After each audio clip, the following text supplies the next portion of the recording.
جو اس طرح کا بولے نا شرک کرتے ہو تو یہ حرام ہے وہ حلال ہے. اسی طرح میرے خلاف بھی کتابیں لکھی گئی, میرے خلاف پوسٹر لگائے گئے اور بہت کچھ ہوا ہے, اور میرے بارے میں یہ بھی مشہور ہو گیا تھا کہ یہ جواب نہیں دیتا. یقین مانے یہ میری ہسٹری ہے میری, ورنہ میں دعوت اسلامی کو میرے ہاتھ سے اتنا تنگ کیا گیا ہے, آپ کو کیا پتا. یعنی آپ تک تو پہنچا, میں نے رد لکھ کے محبت نہیں دی ہے. اور اب ایسے کئی ملیں گے جو میری مخالفتیں کرتے تھے, آج دعوت اسلامی کو دعائیں دے رہے ہوں. ان کی اولاد ہمارے جامعۃ المدینہ میں پڑھ رہی ہوگی, اور ایسے ملے بھی ہیں مجھے جنہوں نے بہت محبت کا اظہار کیا ہے. میرا رد کرنے والے غلط فہمیاں تھیں پورا میرے خلاف کتابیں میں نے پڑھی تھوڑی, ایک بھی کتاب نہیں, یہ خالی ٹائٹل دیکھ لیا کہاں یہ میرے خلاف ہے, اکا دکا کوئی ورق گردانی کر لیا. اپنے اتنا ٹائم ہی نہیں ہے, صحیح بات ہے, فرصت ہی نہیں ہے. بھلے بولتے رہے یہ بدعت پر آپ نے جواب دیا نا تو یہ بولے کہ تم شرک کرتے ہو, یہ اور آپ کو بھڑکائے گا. ان کو جواب نہیں دو گے نا تو یہ خاموشی سے یہ اپنا راستہ بدل دیں گے. اللہ ان کو عقل سلیم دے. یہ سنیں گے نا انشاءاللہ تو ان کے دل میں حق اترے گا. یہ سنتے بھی نہیں ہیں, یہ سننے بھی نہیں دیتے. کیا آپ کامیاب ہونا چاہتے ہیں؟ کیا آپ یہ چاہتے ہیں کہ میں ہر میدان میں کامیاب ہو جاؤں؟ تو آپ کو چاہیے کہ آپ مولانا الیاس عطار قادری مدظ اللہ العالی کی ان باتوں پر عمل کریں. آپ ان باتوں کو اپنے گلے کا تعویذ بنا لیں. ان باتوں کو سنیں, سمجھیں اور عمل کریں. آپ ٹیچر ہیں یا آپ کسی مدرسہ کے مدرس ہیں, یا آپ کسی مسجد کے امام ہیں, یا آپ کسی پارٹی کے سربراہ ہیں, چاہے وہ پارٹی سیاسی پارٹی ہو, چاہے وہ پارٹی مذہبی پارٹی ہو, آپ چاہتے ہیں کہ میں کامیاب ہو جاؤں, تو اس کا واحد حل ہے کہ آپ کسی دوسرے پر تنقید نہ کریں. آپ پر کوئی تنقید کرتا ہے, آپ پر کوئی فتوے لگاتا ہے, تو آپ اپنے کام سے کام رکھیں.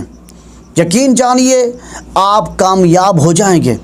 آپ ان کے فتووں کی طرف دھیان نہ دیں, آپ ان کی باتوں کی طرف دھیان نہ دیں. اگر آپ ان کی باتوں کا جواب دیں گے, ان کے فتووں کا جواب دیں گے, تو آپ کے ساتھ اس کا جھگڑا ہوگا. پھر یہ جھگڑے طول پکڑ جائیں گے. تو جو آپ کا مقصد ہے آپ اس مقصد سے پھر جائیں گے. اگر آپ اپنے مقصد میں کامیاب ہونا چاہتے ہیں تو آپ اپنے کانوں میں روئی ٹھونس لیں, آپ اپنے کام کے ساتھ کام رکھیں. مسجد کے امام ہیں تو آپ اپنی امامت پر توجہ دیں, آپ اپنی مسجد کا خیال رکھیں, آپ اپنی نمازوں کے اوقات کا خیال رکھیں. انشاءاللہ آپ کو ترقی ملے گی.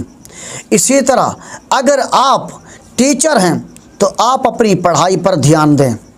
آپ اپنے ان بچوں کا, طلباء کا خیال رکھیں کہ جن کو آپ تعلیم دیتے ہیں, جن کو آپ پڑھاتے ہیں.